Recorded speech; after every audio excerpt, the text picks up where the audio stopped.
quieres enviar correos y que la gente no sepa a quién se lo estás enviando, bueno, pues que sepas que estás en el lugar adecuado. Te voy a enseñar a hacerlo dentro de Outlook. Al final del vídeo te voy a dejar una pildorita que tienes que saber.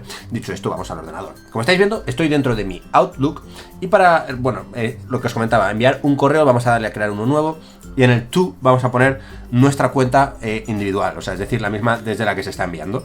Luego la clave está aquí en el BCC, que básicamente es copia oculta. Si tú lo pones en el CC, la gente va a saber. Imaginad que aquí yo pongo, yo que sé, todas mis cuentas de correo electrónico, ¿vale? Rafael Gmail, puedo poner también mi otra cuenta de tutoriales, por ejemplo, ¿vale? Aquí aparecerán y, por ejemplo, a mi cuenta de Gmail le aparecerá que aparece la de tutoriales y la de tutoriales viceversa, le aparecerá también mi cuenta de Gmail.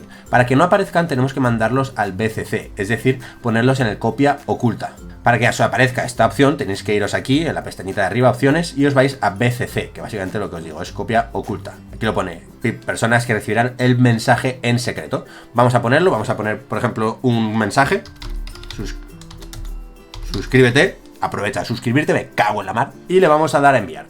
Entonces, una vez le hemos dado a enviar, vamos a ver que recibimos, obviamente, nosotros uno aquí. A nosotros no nos aparecerán los que estaban en copia oculta.